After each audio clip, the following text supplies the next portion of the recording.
আরে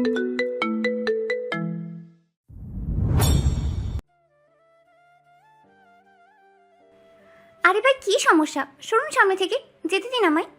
লোকটা কোনো কথা বলল না, ইশারায় পেছনে কি যেন দেখালো। মাহি সেই ইশারা ফলো করে যেই না পেছনে তাকাবে অমনি নজর ঘুরাতে গিয়ে দেখলো এজওয়ান দৌড়ে এয়ারপোর্টের ভেতরে ঢুকছে। মাহি এজওয়ানকে ডাকার জন্য উদ্যত হতে পেছন থেকে এক লোক সাদা রুমাল দিয়ে চেপে ধরলো তার মুখটা। ঘটনাটা এত তাড়াতাড়ি হলো যে মাহি কিছুই বুঝে উঠতে পারলো না, হাত পা ছোড়াছুড়ি করতে লাগলো। লোকটা তার শক্তিশালী দেহকে নিয়ে মাহিকে টেনে নিয়ে যেতে লাগলো। আশেপাশে কেউ নেই, সবাই সামনের দিকে। মাহি জোরে শব্দ করে করতে লাগলো, কিন্তু সেই শব্দ অত দূরে এজওয়ানের কাছে গেল। মাহিকে কিছু দূর টেনে আনতেই আরো কজন লোক আসলো, পেছন থেকে মাহিকে ধরে জোর জবরদস্তি করে গাড়ির দিকে নিয়ে যাওয়ার চেষ্টা করতে লাগলো। এজওয়ান এয়ারপোর্টের ভিতরে ঢুকে পুরোটা তন্ন তন্ন করে খুঁজে। আশ্চর্য, মাহি তো নেই। ফোন করার জন্য পকেটে হাত দিয়ে বুঝলো ফোন তো নেই, সেটা তো গাড়িতে রেখেই এসেছে। এজওয়ান বিরক্তির সাথে উচ্চারণ করলো। Damn it. এজওয়ান এয়ারপোর্টের ওয়াকিং এরিয়ার লাস্টের দিকে আসলো। মাহির তো ছিমছাম পছন্দ, সেটা ভেবে এদিক পানে তাকাতে দেখলো জায়গাটা পুরোপুরি খালি, কেউ তো নেই। এজওয়ান উল্টো ঘুরে বেরিয়ে আসলো, এদিক ওদিক তাকালো, সেই চিরচেনা মুখটা তো নেই এত মুখের ভিড়ে। এজওয়ান ডান সাইডের দিকে হেঁটে যেতে লাগলো হন্তদন্ত হয়ে। আহা, মেয়েটা তো এদিকেও নেই। বেয়াদব মেয়েটা কোন চিপায় গিয়ে বসে আছে, পেলে থাবা মেরে দিবে কানপট্টি গরম করে। দূরে একটা গাড়ির সামনে কয়েকজন লোক গোল হয়ে দাঁড়িয়ে আছে। এজন একবার তাকিয়ে সামনে ঘুরে চলে যেতে নিবে, এমন সময় আকস্মিক মাহির গলার স্বর ভেসে আসে। ইজওয়ান। এজওয়ান সাথে সাথেই পেছনে ঘুরে দেখে কয়েকজন লোক মাহিকে টেনে হিঁচড়ে গাড়িতে তুলছে। এজওয়ানের মাথা ব্ল্যাঙ্ক হয়ে গেল। দৌড়ে ছুটে আসতে আসতে বলল, হে মাদারা কুত্তার বাচ্চারা, শুয়োরের বাচ্চারা, মাইকে ছেড়ে দে। এজওয়ান আসতে আসতে গাড়িটা ততক্ষণে মাহিকে নিয়ে চলে যায়। এজওয়ান উল্টো ঘুরে দৌড়ে পার্কিং এরিয়ায় ঢুকে এদিক ওদিক তাকাতেই তার দৃষ্টি পড়ে এক গাড়ির উপর। গাড়ির ভেতরে বসে একজন লোক ফোনে ব্যস্তভাবে কথা বলছে। এজওয়ানের চোখে তখন রক্ত নেমে আসছে। সময় নষ্ট করার মতো অবস্থায় নেই সে দৌড়ে গিয়ে হঠাৎ করে গাড়ির দরজা খুলে ফেললো। লোকটা চমকে উঠে বলল, এই, আপনি কে? কি করছেন?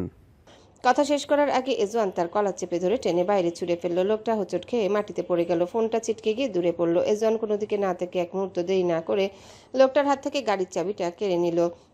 চোখে মুখে তখন একরাশ ভয়ঙ্কর দৃঢ়তা, দাঁতে দাঁত চেপে বলল। গাড়িটা লাগবে আমার। তারপর ঝট করে গাড়িতে উঠে ইঞ্জিন স্টার্ট দিল। পরের মুহূর্তে চাকা ঘুরে উঠল তীব্র শব্দে। গাড়িটা ছুটে চলল অন্ধকার রাস্তা চিরে। খুব স্পিডে গাড়িটা চালাচ্ছে এজওয়ান। সামনের দিকে ঘুরতেই দূরে দেখা যাচ্ছে সেই গাড়িটা, যেটাই মাহিকে নিয়ে যাওয়া হচ্ছে। এজওয়ান পাগলের মতো স্পিড বাড়িয়ে ধাওয়া করতে লাগলো। স্টিয়ারিং শক্ত করে ধরে রেখেছে, চোখ একদম সামনে স্থির। চারিপাশে সবকিছু যেন ঝাপসা হয়ে গেছে। তার মাথায় একটাই নাম ঘুরছে, মাহি। মাহি তার তরিকুলের বেটি। গাড়ির ভেতরে সেন্সলেস হয়ে পড়ে আছে মাহি। গাড়িতে থাকা বাকি লোকগুলো পেছনে এজওয়ানকে ধাওয়া করতে দেখে একজন তাদের বসকে ফোন করলো। ফোনটা রিসিভ হতেই বলল, স্যার, এজওয়ান নামের লোকটা তো আমাদের ফলো করেছে। কি করব আমরা? মেরে ফেলবো? এই না, খবরদার না। মেয়েটাকে মেরে ফেলো জাস্ট। ওই ছেলেকে জাস্ট পথভ্রষ্ট করে দাও। ওর কিছু হলে আমি তোমাদের ছাড়বো না। একটা আঘাতও যেন ওর শরীরে না আসে। ওর বেঁচে থাকাটা জরুরি। কিন্তু স্যার, আঘাত না করে কিভাবে কি করব? অত কিছু জানি না, শুধু জানি ওর কিছু হওয়া যাবে না। কিভাবে কি করবে তা তোমরা বোঝো। টাকা দেওয়া হচ্ছে কি তোমাদের এমনি এমনি? কেটে গেল ফোনটা। লোকগুলো কি করবে এখন বুঝতে পারছে না। পেছন থেকে পিস্তল নিয়ে এজওয়ানের গাড়ি লক্ষ্য করে গুলি ছুটতে লাগলো। আকস্মিক গুলি ছোড়ার কারণে হকচকিয়ে যায় এজওয়ান। তার গান তো তার কাছে নেই। ও শিট! এজওয়ান গাড়িটা এদিক ওদিক করে ডানে বামে ঘুরিয়ে ঘুরিয়ে নিয়ে যেতে লাগলো, যাতে গুলিগুলো তার গাড়িতে এসে না লাগে। লোকগুলো বারবার ফেল হচ্ছে, রাগও উঠে যাচ্ছে। ফোনে বলা লোকটার হুকুমকে পাত্তা না দিয়ে গাড়ি থেকে ইম্প্যাক্ট টাইপের এক্সপ্লোসিভটা ছুড়ে এজওয়ানের গাড়ির সামনে ফেললো। মুহূর্তের মধ্যে ভয়ঙ্কর বিস্ফোরণ ঘটল রাস্তায়। বিস্ফোরণের বিকট শব্দে কেঁপে উঠল চারিপাশ। এজওয়ানের গাড়ির ঠিক সামনে বিস্ফোরণটা হলো। আগুনের লেলিহান শিখা মুহূর্তে ছড়িয়ে পড়ল রাস্তা জুড়ে। এজওয়ান গাড়িটা নিয়ন্ত্রণ হারিয়ে কাঁপতে কাঁপতে স্লাইড করলো। এজওয়ান স্টিয়ারিং সামলানোর চেষ্টা করলো, কিন্তু ততক্ষণে সবকিছু নিয়ন্ত্রণের বাইরে। ব্রিজের সাথে গাড়ি সজোরে ধাক্কা লাগায় সামনের কাঁচগুলো ভেঙে বিধ্বস্ত হয়ে গেল। এজওয়ানের মাথা গিয়ে জোরে আঘাত করলো স্টিয়ারিংয়ে, ফেটে গেল কপাল। গরম রক্ত গড়িয়ে পড়তে লাগলো চোখের পাশ দিয়ে। চোখ ধীরে ধীরে ঝাপসা হয়ে আসছে। চারিপাশে আগুন, ধোঁয়া, সবকিছু যেন মিলিয়ে যাচ্ছে। গাড়িটার দেখা যাচ্ছে না। অচেতন হওয়ার আগের শেষ মুহূর্তে এজওয়ানের ঠোঁট কাঁপলো। মাহি। নামটা যেন বুকের ভেতর থেকে ছিঁড়ে বের হয়ে আসলো। অচেতন হয়ে পড়ে রইল বিধ্বস্ত গাড়ির ভেতর এজওয়ান। সামনে থেকে আগুনের লেলিহান ধেয়ে আসতে লাগলো এজওয়ানের গাড়ির দিকে। ডেনমার্কে নামার পরে সোলেমান সরাসরি রাজধানী কোপেনহেগেনে যায়। ঠান্ডা হিসেবেই চোখে শহরটা দেখে। এই শহরের আলো ঝলমলে অংশে নিচে লুকিয়ে থাকে ইউরোপের সবচেয়ে নোংরা অর্থের স্রোত। এটা সে খুব ভালো করেই জানে। সে কোনো তাড়াহুড়া করে না। প্রথম কাজ হিসাবে নিজের পুরনো ফিনান্সিয়াল রুটগুলো আবার চালু করে। বহু বছর আগে সেই নেটওয়ার্ক, যেখানে টাকা এক দেশ থেকে আরেক দেশে যায়, পরিচয় বদলায়, মালিক বদলায়, কিন্তু আসল মালিক কখনোই সামনে আসে না। সেই জালটাকে সে আবারও সচল করে তোলে। তারপর শুরু হয় খোঁজ। সে টাকা ট্র্যাক করে, কিন্তু সোজা পথে না। যেখানে টাকা গিয়ে শেষ হয় সেখান থেকে নয়, যেখান থেকে শুরু হয় সেখান থেকে। কারণ শেষ গন্তব্য সবসময় সাজানো থাকে, কিন্তু শুরুতে ভুল হয়, আর সেই ভুলই সত্যের দরজা খুলে দেয়। টানা 3 দিনের ফাইল ঘেটে রিপোর্ট বিশ্লেষণ করে সে একটা অস্বাভাবিক বিষয় ধরে ফেলে। ডেনমার্কে একটা ছোট শিপিং কোম্পানি, কাগজে কলমে প্রায় ধ্বংসে, বছরের পর বছর লস, কিন্তু তবুও কোম্পানিটা বন্ধ হচ্ছে না। সোলেমান জিজ্ঞাসা করলো। এই কোম্পানির মালিক কে? ওপাশ থেকে উত্তর আসে। ডেনিম লুই, বিস্তারিত। ফ্রান্সের নাগরিক। প্রায় 10 বছর আগে ডেনমার্কে এসে ব্যবসা শুরু করে। শুরুতে ছোট ছিল, পরে হঠাৎ করে টাকার ফ্লো বাড়ে, কিন্তু গত কয়েক বছর ধরে লস দেখাচ্ছে। সোলেমান কিছুক্ষণ চুপ থাকে, তারপর ফের জিজ্ঞাসা করে। লস খেয়ে টিকে থাকে কিভাবে? তার ব্যক্তিগত সম্পদের অভাব নেই। বাইরে থেকে লস, ভেতরে অন্য কিছু থাকতে পারে। সোলেমানের ঠোঁটের কোণে হালকা হাসি ফুটে ওঠে। লস দেখানো মানে লাভ লুকানো? সোলেমান তার পুরনো এক কন্ট্রাক্টরের কাছে যায়। এবার তিনি একজন ডাটা ব্রোকার, যে ইউরোপের ডার্ক নেটওয়ার্কে পরিচিত ঘোস্ট আর্কাইভিস্ট নামে। শহরের বাইরে পরিত্যক্ত এক শিল্প এলাকায় তার আস্তানা। বাইরে ভাঙা দেয়াল, মরচে ধরা গেট, কিন্তু ভেতরে ঢুকলেই বোঝা যায় এটা তথ্যের গুদাম। সারি সারি সার্ভার, অন্ধকার ঘর, স্ক্রিনে ভেসে ওঠে হাজারো ডাটা। সোলেমান ঢুকতেই লোকটা তাকে দেখে বলে ওঠে। তুমি আবার ফিরেছ? মানে কেউ খুব খারাপভাবে মরতে যাচ্ছে।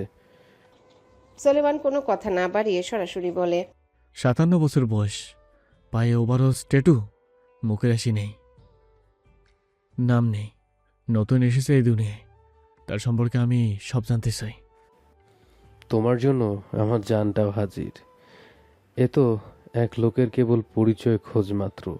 24 ঘন্টার মধ্যে পেয়ে যাবে। সোলেমান নিজের বাড়িতে ফেরে। রাত হওয়ায় মেহরিনকে ফোন করে। সোলেমান হোয়াটসঅ্যাপ থেকে ফোন করেছে, যেহেতু সে ডেনমার্কে বাংলাদেশে সিম চলবে না। মেহরিন তখন বসে বসে আফিয়া সুলতানের মাথায় তেল মালিশ করে দিচ্ছিল। হোয়াটসঅ্যাপে সোলেমানের ফোন আসা দেখে রিসিভ করে কানে নিল। সালাম দিতেই ওপাশ থেকে সালামের জবাবের সাথে ভেসে আসলো। কি করছো? বসে আছি, আমার মাথায় তেল মালিশ করে দিচ্ছি। আপনি? আমি ডেনমার্কে এসেছি। মেহরিন চমকালো। কখন? গত পরশু। আমাকে জানানো হয়নি আসার আগে। ও আচ্ছা, ফিরবেন কবে? 1 সপ্তাহের ভিতরে ফিরবো। ফিরে তোমার সাথে কটা দিন মহাদেবপুরে গিয়ে থাকবো কটা দিন। তোমাকে ছাড়া থাকাটা ভীষণ কষ্টকর আমার জন্য। আমার জন্য বুঝি খুব সহজ? কঠিন, ভীষণ কঠিন। ফিরে আসুন তাড়াতাড়ি, বাবু তার বাবাকে মিস করে খুব। তার বাবাও তাকে আর তার মাকে ভীষণ মিস করে। ওষুধ ঠিক মতো খাচ্ছ? হুম আচ্ছা, সাবধানে থেকো, রাখছি। হুম রাখুন। আর আপনিও সাবধানে সুস্থ মতো আমাদের কাছে ফিরে আসুন, আমরা আপনার অপেক্ষায় থাকবো। মেহরিন কেটে দিল ফোন। বাতাসি চায়ের কাপটা টি টেবিলে রেখে রান্নাঘরে আসলো বিস্কিট নিতে। এমন সময় তার ফোনে কল আসলো।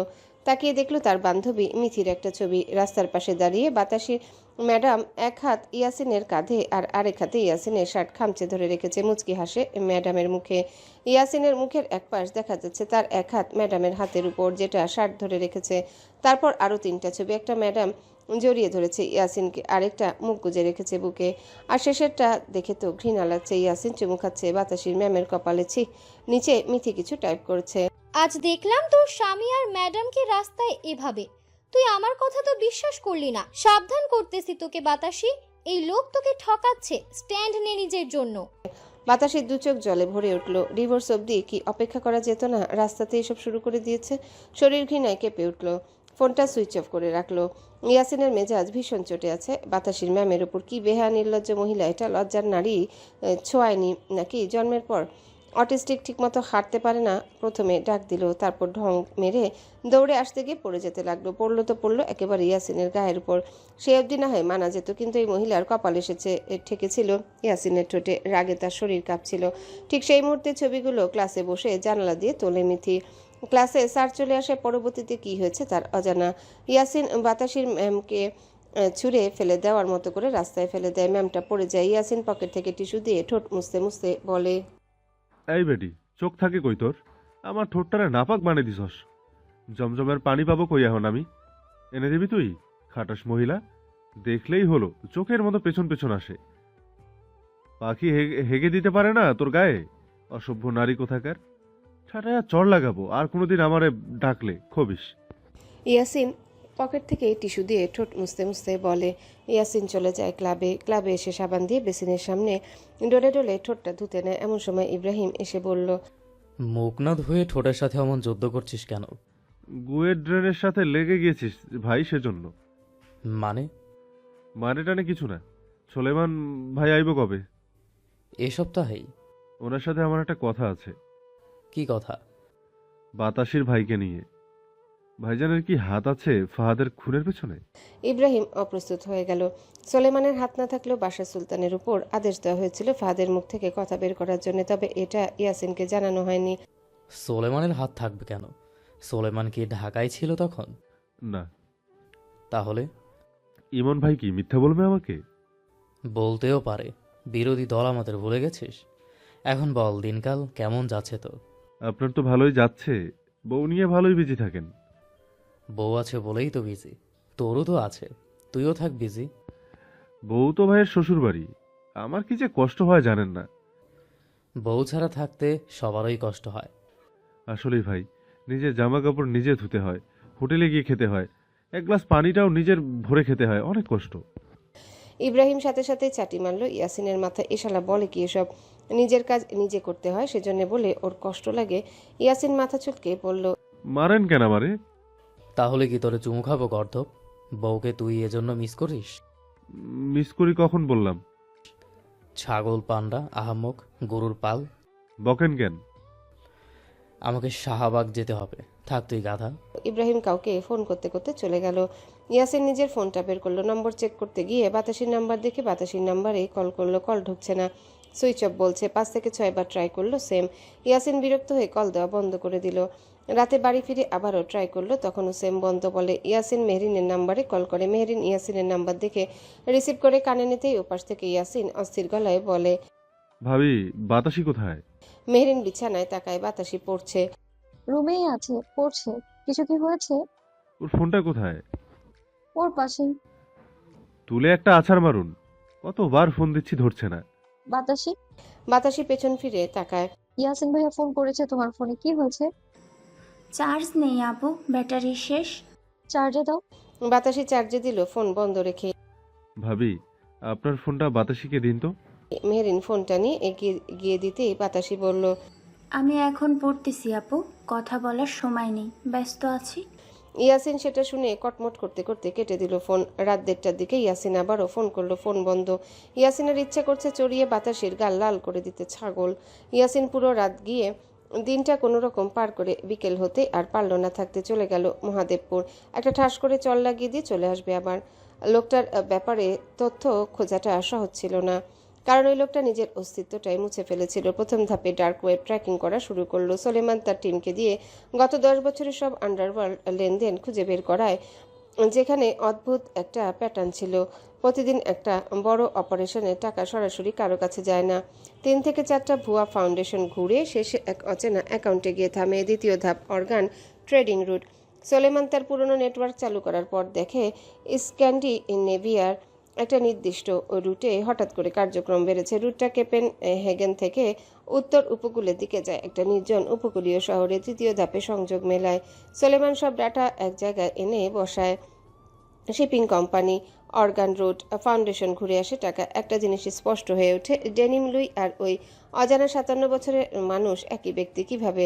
ডেনিম লুইয়ের কোম্পানির কন্টেনারগুলো ওই নির্দিষ্ট রুটে যায়। তার কোম্পানির নামে যেসব লস দেখানো হয় সেই টাকার পরিমাণই ডার্ক ওয়েবে লেনদেনের সাথে মিলে যায়। আর সবচেয়ে বড় প্রমাণ, একটা গোপন রিপোর্টে উল্লেখ আছে কোম্পানির এক কন্টেনারে কাজ করা একজন লোক দেখেছে মালিকের পায়ের কাছে ওরো বড় স্ট্যাটু।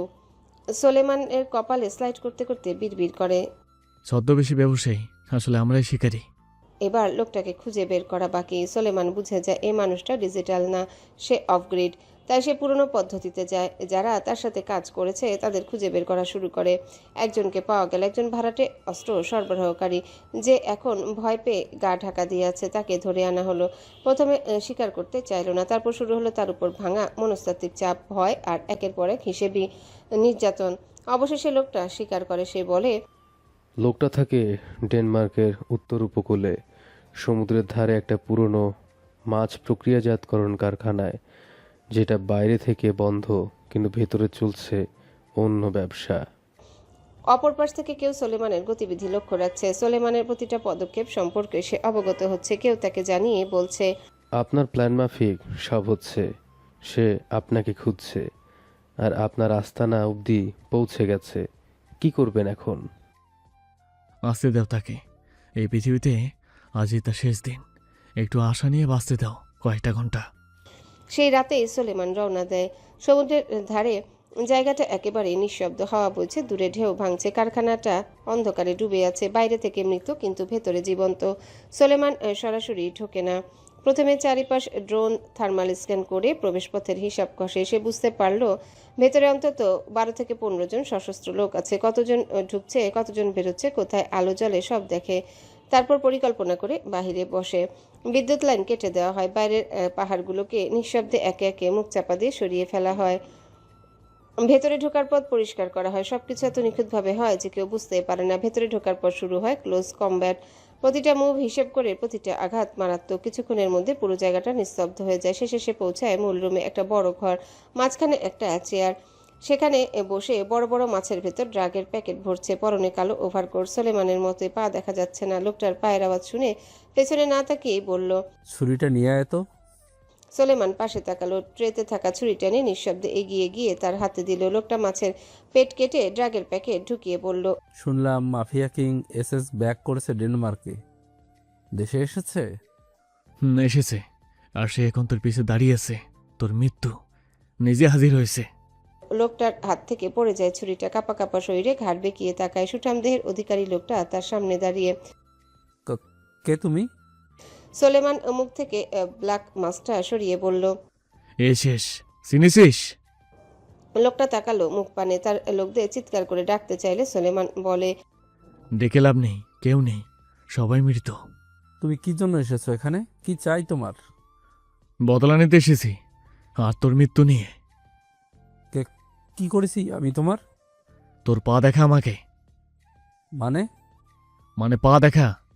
প্যান্ট উপরে তোল। কি হলো, তোল। কথা কেন ঢুকছে না? লোকটা বাম পায়ের প্যান্ট উপরে তুললো, ট্যাটু নেই। সোলেমান ইশারায় ডান পা দেখাতে বলল। লোকটা দেখালো। ডান পায়ে দেখা গেল সেই কাঙ্ক্ষিত ট্যাটুটি। সোলেমান সাথে সাথে গলা চেপে ধরে বলল, তুই সেই খুনি। তুই আমার বাবা মাকে মেরেছিলি। বল কি জন্য মেরেছিলি, বল। লোকটা পেছাতে পেছাতে দেয়ালে ঠেকে গেল পিঠ। ভয়ে উচ্চারণ করলো, কে তুমি? তোমার বাবা মাকে? আমি কাকে মেরেছি? আমজাদ সুলতান আর মরিয়ম সুলতান। মনে পড়লো কিছু? কি দোষ ছিল তাদের? কি শত্রুতা ছিল তোর তাদের সাথে? মারলি কেন তাদের? তুমি আমজাদের ছেলে? হ্যাঁ, আমি আমজাদের ছেলে।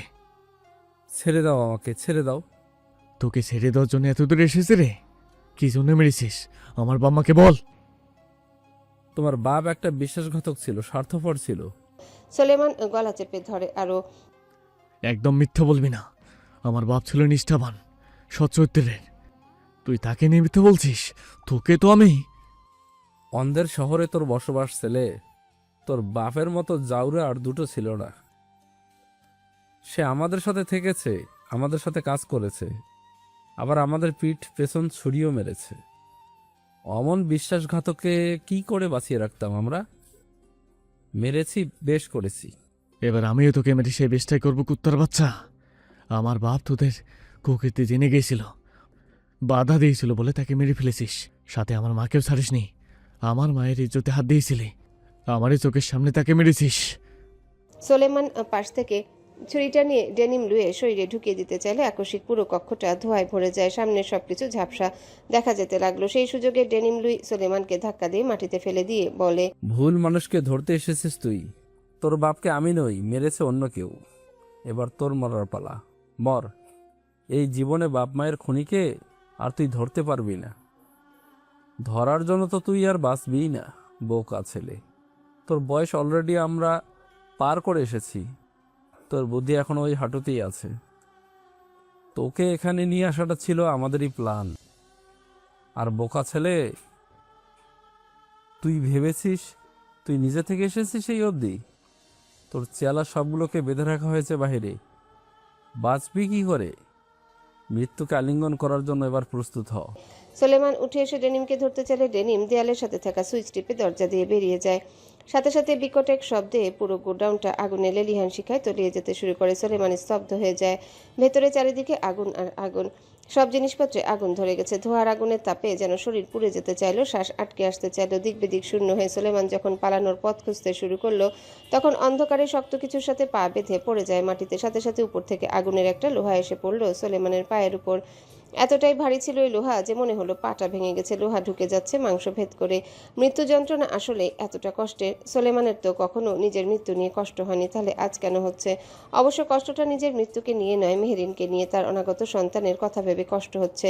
বাচ্চাটার মুখটা কি সোলেমানের আর দেখা হবে না? তাহলে বয়স কত ওর? 3 মাস হয়তো হয়েছে। মেহেরিনও যে তার সুলতান সাহেবের ফেরার অপেক্ষায় আছে। তাদের ছোট্ট সংসারটা এভাবেই শেষ হবার কথা ছিল। তাহলে ওই মেজে পাগল হয়ে যাবে। সোলেমান না থাকলে মেহেরিনকে কে রাখবে আগলে? তার শত্রুরা এখনো বেঁচে আছে। ইস সোলেমান, তুমি আরেকটু সময় নিয়ে এগোতে, আরেকটু সাবধান হতে। যাকে তুমি এত বছরেও খুঁজে পাওনি, তাকে এখন আকস্মিক খুঁজে পাওনি, একটুও সন্দেহের দানা বাসা বাঁধেনি বুকে। এজন্যে তোমার শত্রুরা বলে সোলেমান যত উন্মাদ হবে ততই সোলেমান ভুল করবে, আর ততই সোলেমান ধ্বংসের শেষ প্রান্তে গিয়ে দাঁড়াবে। তাই হলো দেখলে? সোলেমান উঠতে যাবে এমন সময় পিঠের উপর আরেকটা আগুনের ভারী এক অংশ এসে পড়লো। সোলেমান আর ওঠা হলো না। এই ধোঁয়া, এই আগুনের তাপে সে চেয়ে চেয়ে দেখলো গোডাউনটা আগুনে তলিয়ে যাচ্ছে। সে শেষবার স্মরণ করলো বউ বাচ্চাকে। তার চোখ বুজে ফেললো। অন্ধকার জগতে যারাই ঢুকেছে তাদেরই নির্মম মৃত্যু হয়েছে। সোলেমানও সেই মৃত্যুর খাতায় নাম লিখালো হয়তো, তবে সেটা যত তাড়াতাড়ি হবার ছিল এই বড় আশ্চর্যের বিষয় হয়ে দাঁড়ালো। রুমাইসার মৃত্যুর পর সবাই স্বাভাবিক জীবনে ফিরতে পারলেও তেহরানের পক্ষে সম্ভব হয়নি। কেমন একটা অসুস্থ হয়ে গেছে। রুম ছেড়ে বের হয় না, কারোর সাথে কথা বলে না, তবে একা একা কথা বলে, হাসে আবার কাঁদে। তানজিলা বেগম ছেলের এই দশা সহ্য করতে পারছেন না। সেজন্য সোলেমানের বলা অনুযায়ী ছেলেকে জাপান পাঠানোর ব্যবস্থা করেছে। তেহরানকে একা পাঠাবে না, সাথে বাবা আলমগীরও যাবে। ভালো ডক্টর দেখাবে ওখানে গিয়ে। এই দেশে আর ফেরার দরকার নেই, বছর কয়েকের মধ্যে। আর আজ সন্ধ্যায় ফ্লাইট। তেহরান যাবে না দেশ ছেড়ে, কিন্তু মায়ের কথা, বাবার কথা তাকে এক প্রকার বাধ্য করলো দেশ ছেড়ে, তার রুমাইসাকে ছেড়ে অন্য দেশে চলে যাওয়ার জন্য। এয়ারপোর্টে যাওয়ার আগে এসে শেষবার সুলতান নিবাসে আসে। সুলতান নিবাসটা আজকে ফাঁকা। কবরের উপর আশেপাশের পাতা জমেছে। তেহরান সেই পাতাগুলো পরিষ্কার করলো, তারপর বসলো কবর ঘেঁষে। কিছুক্ষণ আলতো করে হাত বুলালো, তারপর জড়িয়ে ধরে মাথা রাখলো। ফিসফিস করে বলল, এই মেয়ে, শুনছো? কেমন আছো? আমি কিন্তু ভালো নেই। শোনো না, আমি না চলে যাচ্ছি। বাবা মা পাঠিয়ে দিচ্ছে আমাকে তোমার থেকে অনেক দূরে। আমার কষ্ট হচ্ছে খুব। তুমিও চলো সাথে। যাবে? আমরা ওখানে সংসার পাতবো। আর আসবো না দেশে। যাবে? চলো না, যাই একসাথে। কি হলো, জবাব দাও। যাবে না তাহলে? আচ্ছা, যেতে হবে না, আমি একাই চলে যাব তাহলে। তুমি তো আমাকে ভালোই বাসো না, সহ্যও করতে পারো না। টুনুকে ভালোবাসো। আমাকে এই তেহরানকে ভালোবাসলে কি হতো? পৌঁছা মেয়ে একটা, কথা তো বললে না। শোনো, আমি আবার আসবো।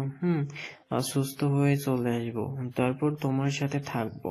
তোমার ভাইদের বলবো আমাকে এই বাড়ির এক কোনায় থাকতে দেওয়ার জন্য। রোজ পাহারা দিব তোমাকে। কোথাও কথা বলবো। তুমি কথা বলবে তো? নিবাসের গেটের বাহির থেকে আলমগীর হোসেনের গলার স্বর ভেসে আসলো। ছেলেকে ডাকছে। ফ্লাইটের সময় হয়ে আসছে যে। বাবার ডাক শুনে তেহরান উঠে দাঁড়ালো। শরীরের জামা কাপড় মাটি দিয়ে ভরে গেছে। তেহরান শেষবার কবরের দিকে তাকিয়ে বলল, এই আসছি, ভালো থেকো। আবার দেখা হবে আমাদের। খোদা হাফেজ। তেহরান চলে যেতে যেতে বিড়বিড় করে ঠোঁটের কোণে আওড়ালো, কোন পিড়িতে বাড়াইলা রে বন্ধু, চাইরা যাইবা যদি। নিবাসের বাহিরে আসতেই আলমগীর হোসেন দেখলেন ছেলের সারা শরীর মাটি দিয়ে ভরা। হাত দিয়ে পরিষ্কার করে দিলেন ছেলের শরীরের মাটি। হুট করে তেহরান বাবার পায়ের উপর লুটিয়ে পড়ে কান্না করতে করতে বলল, আমি না যাই আব্বু, থাকি না এখানে। আমি থাকতে পারবো না, বিশ্বাস করো। একটুও থাকতে পারবো না, মরে যাব। কষ্ট দিয়ে না মেরে। একেবারে মেরে ফেল। তারপরও নিয়ে যেও না। দু চোখ ভরে আসলো ছেলের হাজারিতে, কিন্তু ছেলের কথা শুনলে তো চলবে না। ছেলেকে ধরে গাড়িতে উঠে চলে গেল এয়ারপোর্টের দিকে। রাতের দিকে মহাদেবপুর মেহরিনদের বাড়িতে এসেছে ইয়াসিন। মেহরিন তখন রাতের খাবার খেয়ে একটু শুয়েছিল। গতকাল থেকে সোলেমান একবারের জন্য ফোন দেয়নি মেহরিনকে। মেহরিনের দিনকাল কেমন যেন বিবর্ণ রংচটা হিসেবে যাচ্ছে। ইয়াসিনকে সদর দরজায় দেখে সানজিদা বেগম ভেতরে আসতে বলল। হাল ছেড়ে বাতাসিকে ডেকে জানালো ইয়াসিন এসেছে। বাতাসি খেয়ে কেবলই রুমে এসেছে। আকস্মিক সানজিদা বেগমের গলায় এমন কথা শুনে ভারী চমকালো। দেয়াল ঘড়িতে সময় দেখলো, বাজে 11:30। হুট করে এই লোক এখানে এসেছে কেন, কি দরকার? বাতাসি চুপচাপ রুম ছেড়ে বের হলো। বসার ঘরে আসতে দেখলো ইয়াসিন সোফায় বসে আছে। রান্নাঘরে ফ্রিজে তুলে রাখা খাবারগুলো গরম করছে সানজিদা বেগম। ইয়াসিন বাতাসের উপস্থিতি টের পেয়ে মাথা তুলে তাকালো। কিছু বলবে এমন সময় সানজিদা বেগম বোনের ফোন পেয়ে বাতাসিকে গরম করা খাবারগুলো নিয়ে ইয়াসিনকে খেতে দিতে বলে রুমে গেল। বাতাসি টেবিলে খাবার সাজিয়ে বসে রইল। ইয়াসিনকে ডাকলো না। ইয়াসিন নিজেই চেয়ার টেনে বসে পড়ল। তুমি খাইছো? বাতাসি হ্যাঁ না কিছুই বলল না। ইয়াসিন আস্তে ধীরে খেলো খাবার। খাওয়া শেষ হতে সানজিদা বেগম এসে ইয়াসিন আর বাতাসিকে বলল নিচতলার রুম পরিষ্কার করে রেখেছে, ওখানে শুয়ে পড়তে। ইয়াসিন নিচতলার রুমে এসে বাতাসির জন্য অপেক্ষা করতে লাগলো, কিন্তু বাতাসি গেল না। সে মেহরিনের রুমে এসে দরজা লাগিয়ে শুয়ে পড়ে। বেচারা ইয়াসিন অনেক রাত অবধি অপেক্ষা করেছে। দোতলা এসে দেখেছে দোতলা ফাঁকা, কেউ নেই। মেয়েটা তার মানে মেহরিনের রুমে গিয়ে ঘুমিয়ে পড়েছে। ইয়াসিন রাগে ফুঁসতে ফুঁসতে রুমে গিয়ে শুয়ে পড়ল। ভোরে উঠে মেহরিন ফজরের নামাজটা পড়ে আবারও শুয়ে পড়েছে। বাতাসি সানজিদা বেগমের হাতে হাতে সকালের নাস্তা বানাচ্ছে। পাশের বাড়িতে কাঁচা আম তেঁতুল বিক্রি করছে দেখে সানজিদা বেগম একটু সেদিকে পানে গেল। মেহরিনের জন্য আচার বানাবে। তাদের গাছে এবার তেমন আম ধরেনি, যা ধরেছে ওগুলো ইষ্টি বাড়িতে দিলেই শেষ হয়ে যাবে। মোতালেব ভুইয়া বসার ঘরে এসে পকেট থেকে ফোনটা বের করে টেবিলের উপর রেখে সোফায় বসে টিভিটা ছাড়লেন। আজকাল খবর দেখা হচ্ছে না। দেশের কি যে পরিস্থিতি, জিনিসপত্রের দাম যেভাবে বাড়া শুরু করেছে। খবরের চ্যানেল অন করলেন, কিছুক্ষণ বাংলাদেশি খবর শুনলেন। এখন আন্তর্জাতিক খবর আসতেই বাহির থেকে সানজিদা বেগম ডেকে কিছু টাকা নিয়ে আসতে বললেন। মোতালেব ভুইয়া রুম থেকে টাকা নিয়ে পাশের বাড়িতে গেলেন। ইয়াসিন ঘুম থেকে উঠে বসার ঘরে এসে রান্নাঘরে উকি দিয়ে দেখলো বাতাসি একা কাজ করছে। গলা ঝেড়ে এক মগ কফি চাইলো। বাতাসি চুপচাপ বানিয়ে সামনে টেবিলের উপর রেখে গেল। ইয়াসিনের ভ্রু কুচকে আসলো। কফির মগ হাতে নিয়ে তাতে চুমুক দিয়ে ফের বাতাসিকে ডাকলো। বাতাসি আসলো না। ইয়াসিনের রাগ যেন তরতর করে বেড়েই চলেছে। কফির মগ শব্দ করে টেবিলে রেখে রান্নাঘরে চলে গেল। বাতাসির বাহু শক্ত করে চেপে ধরে বলল, এই মেয়ে, এই সমস্যা কি তোমার? ইগনোর করছো আমাকে? ইয়াসিনকে ইগনোর করছো তুমি? বাতাসি হাত ছাড়িয়ে নেওয়ার চেষ্টা করে বলল, ছাড়ুন আমাকে। রান্না চুলায় না, ছাড়বো না। কাকে এই অ্যাটিটিউড দেখাচ্ছ তুমি? কিসের জন্য দেখাচ্ছ? তোমার এই অ্যাটিটিউড দেখার জন্য কি আমি বসে আছি? অ্যাটিটিউড দেখাবো? তাও আবার আমার মতো কালো মেয়ে? হাস্যকর কথাবার্তা বলছেন না? তাহলে এই ভাব কাকে দেখাচ্ছ তুমি? একটু ভালোভাবে এখন কথা বলছি দেখে কি বেড়ে গেছে? ভাব দেখানো শুরু করেছো? এই নিজেকে আয়নায় দেখেছো? না আছে রূপ, না আছে যোগ্যতা, সেই তুমি আমাকে ভাব দেখাও? ফোন দিলে ফোন ধরে না, সুইচ অফ বলে। কাল এসে থেকে দেখছি কথাবার্তা বলছো না, সমস্যা কি? তোমার সাথে কি খেজুরে আলাপ করার জন্য এসেছি আমি? কেন এসেছেন আপনি? উকিলের কাছে গিয়েছিলাম। ডিভোর্স পেপার বানাতে তোমার বাপ মা তোমার সকল তথ্য লাগবে। আমি কি জেনে বসে আছি সেগুলোর জন্যই ফোন দিচ্ছিলাম। তোমাকে আমার জীবন থেকে ঝেড়ে ফেলতে পারলে বাঁচি। উটকো ঝামেলা কাঁধে নিয়ে বেড়াচ্ছি, শ্বাস আটকে আসে, বুঝছো? কি হলো, বুঝেছো? বাতাসি শরীর ঝাঁকিয়ে কথাগুলো বলল। বাতাসি ঝাড়া দিয়ে হাত সরিয়ে দিয়ে বলল, ঘৃণা লাগে আমাকে আপনার, তাই না? ইয়াসিন হকচকিয়ে গেল, কিন্তু রাগটা কন্ট্রোল করতে পারছে না। মুখে যা আসছে বলে দিচ্ছে, ঘৃণা লাগলেই বা কি করতে পারবে তুমি? কিছু করার ক্ষমতা তো আল্লাহ আমায় দেয়নি। দিলে অবশ্যই আপনার জীবন থেকে আমার সব স্মৃতি মুছে দিতাম। আপনার কাউকে পছন্দ হয়েছে? না। মিথ্যা বলবেন না খবরদার। হু আর ইউ? কে তুমি যে তোমাকে আমি মিথ্যে বলবো? আর গলার স্বরে তো বড় হচ্ছে কেন? থাপ্পড় খাবে আমার হাতে? আমি আপনাকে ভালো ভেবেছিলাম। সেটা তোমার ব্যক্তিগত বিষয়। আমি যা তাই দেখিয়েছি তোমায়। কিন্তু আপনি তো একজন দুশ্চরিত্র পুরুষ। মুখ সামলে কথা বলো বাতাসি। গায়ে হাত তুলতে বাধ্য করো না বলে রাখছি। আমাকে দুশ্চরিত্র পুরুষ বলো কোন সাহসে? তুমি নিজে কি? আমি নিজে কি? কালো, অসহায়, এতিম, অভাগী, যার দিন দুনিয়ায় কেউ নেই। আমার চরিত্রে কোনো কলঙ্ক নেই আপনার মতো। রাগিও না আমাকে বাতাসি, ঠান্ডা মাথায় কথা বলছি। হয়েছে কি তোমার? ডিভোর্স চাও না? চাই, আমি ডিভোর্স চাই, মুক্তি চাই আপনার থেকে। আপনার মতো জঘন্য এক কাপুরুষ লোকের বউ হয়ে আর থাকতে চাই না। কাগজে কলমে দম বন্ধ হয়ে আসছে আমারও। পাপের বোঝার থেকেও ভারী লাগছে এই সম্পর্ক। আবারও জঘন্য সাথে কাপুরুষ বলছে। ইয়াসিন চেপে ধরল মুখটা। খুব বুলি ফুটেছে দেখছি তো মুখে। নতুন কাউকে জটিয়েছো নাকি? নতুন ঠিকানা পেয়েছো থাকার জন্য, সেজন্য এখন দম বন্ধ লাগছে? কোথায় পেলে শুনি? কে করলো তোমার মতো কালো মেয়েকে পছন্দ? কিসের লোভ? কি আছে তোমার? কিছুই তো নেই। তাহলে তাহলে তাহলে বলো কিভাবে কি হলো? বশ করেছো কাউকে? সে আমার থেকেও রিচ, আমার থেকেও সুন্দর, সেজন্য এখন তোমার আমার থেকে ডিভোর্স চাই? কি হলো বলো, উত্তর দাও। যে যেমন সে সবাইকে তেমনটাই ভাবে, যেমনটা আপনি এখন ভাবছেন। আপনার সাথে তো কথা বলতেও আমার ঘেন্না লাগে। আপনার কালো রং পছন্দ, কালো রঙের পোশাক পছন্দ, কালো মেঘ পছন্দ, ঘোর আমাবস্যার রাতও পছন্দ, রাস্তার কালো রঙের কুকুরটা অবধিও আপনার পছন্দ। শুধু পছন্দ হলো না এই কালো বর্ণের বাতাসিকে, সেজন্য ডিভোর্স অবধিও অপেক্ষা করতে পারলেন না। আমার স্কুলের ম্যামের সাথে পরকীয়া করা শুরু করে দিলেন। আপনি আমাকে কি ডিভোর্স দিবেন? আমি বাতাসি আপনাকে ডিভোর্স দিয়ে দিলাম জান।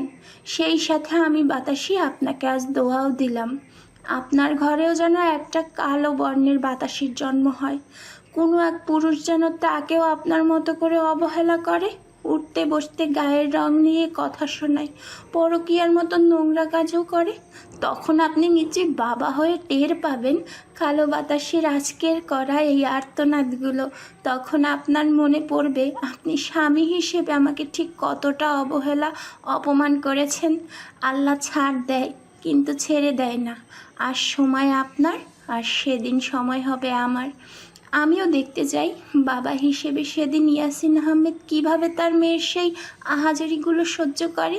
টিট ফর ট্যাট বলে একটা কথা আছে, জানেন নিশ্চয়ই। ইয়াসিন ছেড়ে দিল রাগে ফুঁসতে ফুঁসতে। সে বাতাসের ম্যামের সাথে পরকীয়া করছে, আর সেটা ইয়াসিন নিজেই জানে না। মেহরিনের শরীরটা সেই সকাল থেকে কেমন যেন অস্বস্তিতে ভরা ছিল। বুকের ভেতরটা অকারণে ধুকপুক করছিল, মাথাটা ঝিমঝিম করছিল। উপরে নিজের ঘরে শুয়েছিল সে, কিন্তু নিচতলা থেকে বাতাসি আর ইয়াসিনের তর্কের আওয়াজ বারবার কানে এসে লাগছিল। একটা দীর্ঘশ্বাস ফেলে বিছানা ছেড়ে উঠল সে। ধীরে ধীরে সিঁড়ি বেয়ে নিচে নামলো। বসার ঘরে এসে দেখলো আশেপাশে কেউ নেই, অথচ টিভি চলছে। বিরক্তি নিয়ে রিমোটটা হাতে নিতে গিয়ে হঠাৎ চোখ পড়লো টেবিলের উপর রাখা ফোনে। ফোনটা বেজে উঠলো, ঠিক তখন স্ক্রিনে ভেসে উঠলো নাম বাসা সুলতান। মেহরিন থমকে গেল। চাচা হঠাৎ ফোন করলেন কেন? চারিদিকে তাকালো সে। বাবা কোথায়? দেখা যাচ্ছে না তো। ফোন কেটে যাবে এমন সময় মেহরিন ফোনটা রিসিভ করে কানে নিতে ওপাশ থেকে অস্থির ভাঙা গলায় কেঁদে কেঁদে বাসার সুলতান বলে উঠলেন, হ্যালো বন্ধুরা, পরবর্তী পার্ট খুব তাড়াতাড়ি আসবে, তো সবাই অপেক্ষায় থাকো। আর চ্যানেলটি যারা এখনো সাবস্ক্রাইব করোনি তারা পরবর্তী পার্ট দেখার জন্য চ্যানেলটি সাবস্ক্রাইব করে রেখো। ধন্যবাদ সবাইকে, আমাদের সাথেই থেকো।